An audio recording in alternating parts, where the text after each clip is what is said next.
اعوذ باللہ من الشیطان الرجیم بسم اللہ الرحمن الرحیم وبہ نستعین وہو خیر ناصر ومعین۔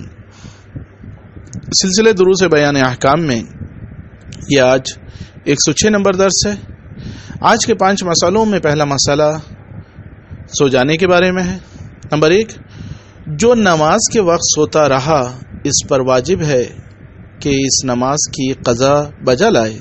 نمبر 2، وہ سونا مبطلات وضو غسل تیمم میں سے ہے جس میں آنکھ دیکھ نہ سکے اور کان سن نہ سکے۔ نمبر 3، اگر کوئی سوتے ہوئے مجنب ہو جائے تو غسل کرے، اور اگر نیند میں کسی کو کوئی نقصان بھی پہنچایا ہو تو اس کا وہ ضامن ہے۔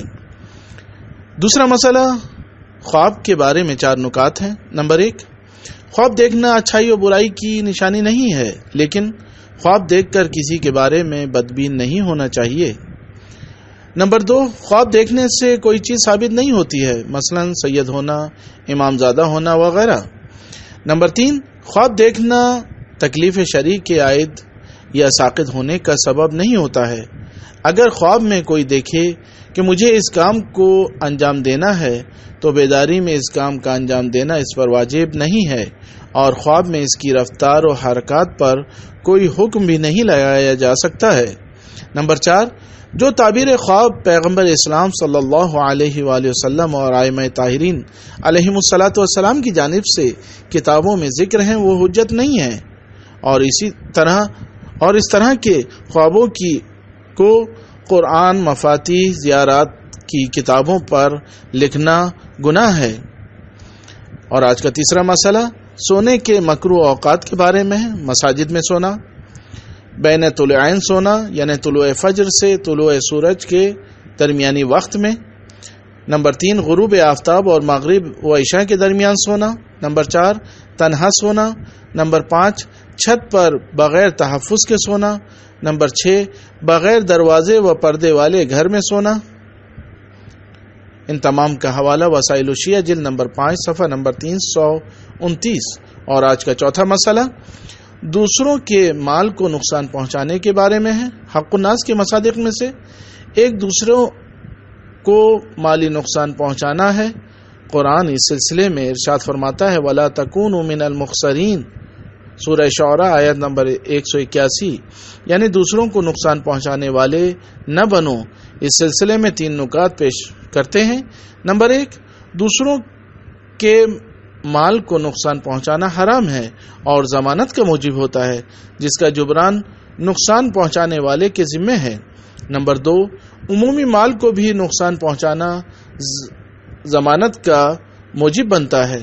نمبر 3، نقصان پہنچانے کا جبران کرنا واجب ہے، چاہے نقصان پہنچانے والا بچہ ہو یا بڑا، چاہے شخصی مال ہو یا حکومتی، چاہے بیداری میں ہو یا نیند میں، چاہے کم مقدار میں ہو یا زیادہ مقدار میں، چاہے مستقیم ہو یا غیر مستقیم، اور چاہے طبیعی حالت میں ہو یا غصے وغیرہ کی حالت میں۔ اور آج کا 5واں اور آخری مسئلہ حرام سفر کے بارے میں ہے۔ حرام سفر 2 طرح کے ہیں۔ نمبر 1، وہ سفر جو ذاتی طور پر حرام ہے، مثلا میدان جنگ سے فرار کرنے کے لیے سفر کرنا، زوجہ کا شوہر کی اجازت کے بغیر سفر کرنا سوائے ادائے واجب کے،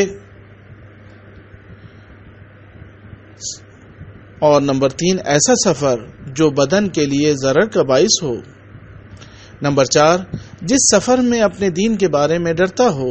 نمبر 5، جو سفر والدین کی اذیت کا باعث ہو، اور وہ سفر جو حرام مقصد کے لیے ہو، مثلا کسی انسان کو قتل کرنے کے لیے سفر کرنا جسے قتل کرنا حرام ہو۔ نمبر 2، چوری کرنے، دوسروں کو مالی نقصان پہنچانے کے لیے سفر کرنا۔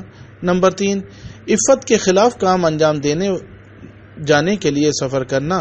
نمبر 4، ظالم کی مدد کرنے جانے کے لیے سفر کرنا۔ ان تمام مسائل کا حوالہ کتاب بیان احکام شرعیہ حرم مطہر فاطمہ معصومہ سلام اللہ علیہا سے، مؤلف محمود اکبری اور مترجم سید محمد حسن عابدی، وآخر دعوانا ان الحمد للہ رب العالمین۔